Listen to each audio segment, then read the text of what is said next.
Alors que Carla et Sarika peinent à réaliser leur pâte à ravioles, Philippe Etchebest leur donne un coup de main en pleine épreuve. Un geste immédiatement repéré par Paul Perret et Glennevielle qui décident de ne pas, trop, lui en tenir rigueur. Philippe Etchebest, à la rescousse. Si on a l'habitude de le voir voler au secours de restaurants au bord du gouffre, le chef de 56 ans encourage sa brigade de top chefs de manière plus subtile, en distillant de précieux conseils par-ci, par-là notamment. Mais jamais en les aidant directement sur une épreuve. Enfin, ça, c'était avant. Car dans le troisième épisode de cette saison 14, diffusé ce mercredi 15 mars, le chef des Bleus met, littéralement, la main à la pâte pour aider Carla et Sarika, en grande difficulté. Top Chef 2023, Philippe Etchebest donne un coup de main à sa brigade.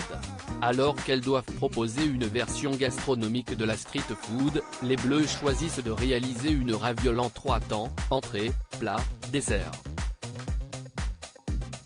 Pour la pâte, c'est Carla Ferrari qui s'y colle. La jeune femme ayant ouvert une pizzeria en Italie, elle maîtrise normalement parfaitement cette tâche. Alors qu'elle sort son pâton du frigo, l'expatriée italienne commence à le travailler. Heureusement que le chef Etchebest n'est pas là parce que je suis un peu à l'arrache, lâche-t-elle. Tu viens de l'invoquer sans t'en rendre compte.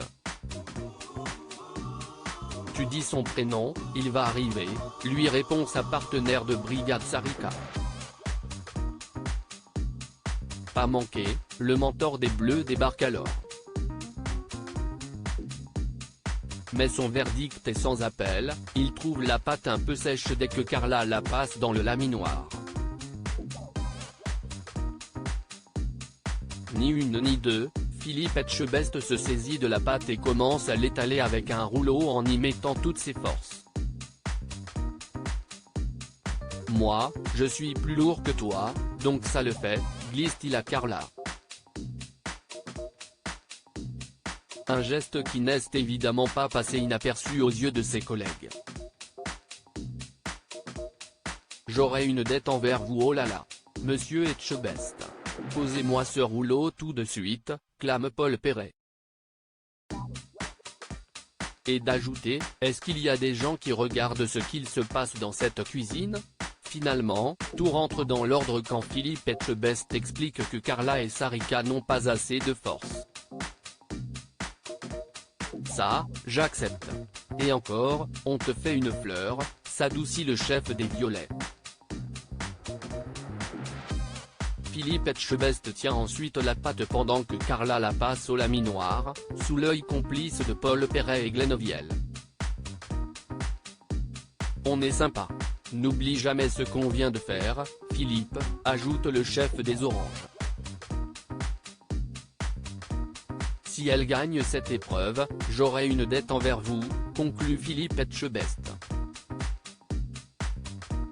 Reste à savoir si les Bleus vont sortir grandes gagnantes de cette première épreuve et se qualifier directement pour la suite du concours.